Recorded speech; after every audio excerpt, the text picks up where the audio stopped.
బాధ్యతల నుంచి పారిపోయే వ్యక్తిని కాదు. అలాగే మీరేమడుగుతున్నారు, మిగతా వాళ్ళు ఇలా చేశారు కదా, నువ్వు మాకు ఎలా నమ్మకం కలిగిస్తావని కదా. నేను మీకు నమ్మకం కలిగించడానికి రాలేదు. నేను ఎందుకు వచ్చానంటే చాలామంది మిమ్మల్ని నమ్మించి దెబ్బ కొట్టారు, అందువల్ల నాలాంటి కూడా మీరు నమ్మరు, నాకు తెలుసు అది. కానీ ఈ రోజున కాలుష్యం చేయడం అనేది నా ఒక్కడి వల్ల కాదు, అని నమ్ముతారా? కానీ మీరందరూ కలిసికట్టుగా ఉంటే ఆ గొంతు నేను బలంగా వినిపించగలను. అందుకు వచ్చాను. నా చేతిలో ఒక సంతకం, నా చేతిలో సమస్యలు ఇక్కడ ఉన్నాయి. పసిబిడ్డలు చూస్తాను, ఆవేదన ఉంది, బాధ ఉంది. వీటికి మనం మార్పు కలిగిస్తున్నామంటే నేను ఇక్కడ ఉన్నాను, మీరు ఇక్కడ ఉన్నారు. నేను అనేది ఏంటంటే మీకు తప్పించుకునే రాను.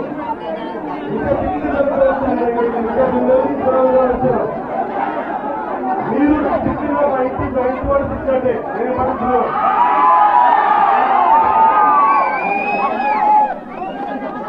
ఇంట్లో వాళ్ళు కాబట్టి బయట కుటుంబ సభ్యులాగే వచ్చారు, బయట వాళ్ళు రాలేదు. కాకపోతే పవన్ కళ్యాణ్ చూడటానికి అందరికీ తెలుసు, కానీ అతని దగ్గర అధికారం లేదు. అధికారం లేదని ఏం మాట్లాడగలరు, సమస్యల గురించి మాట్లాడగలరు, సమస్యల గురించి చెప్పగలరు. అలాగే జరిగే వరకు దీన్ని గుర్తించుకుంటాం.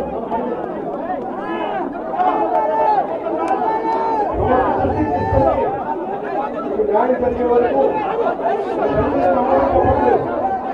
ఈ సమస్యని 10 సార్లు మాట్లాడి ప్రభుత్వానికి తీసుకెళ్తే మీరు సహకారాన్ని మాట్లాడుతూ ఉంటారు. మాట్లాడినప్పుడు ఖండించాలి. అప్పుడు దాకా నేను ఒక్క గ్రామంలో ఒక సమస్య ఉంది, ఒక్క గంగవరం సమస్య అయితే ఒక గంగవరం నేను రాష్ట్రంలో తిరగాలి కాబట్టి మన దృష్టిలో ఉంది అని చెప్పడానికి, తప్పించుకొని చెప్పడానికి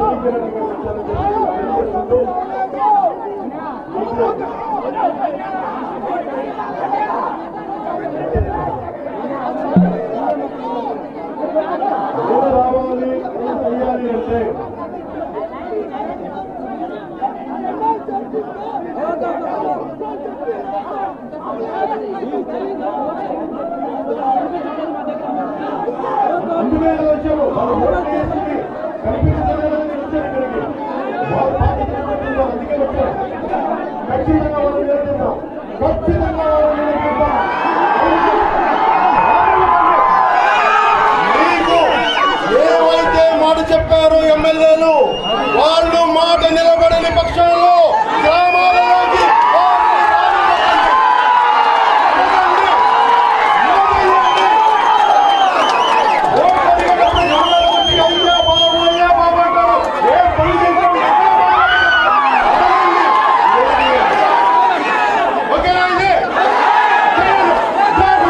వీడియో నచ్చిందా?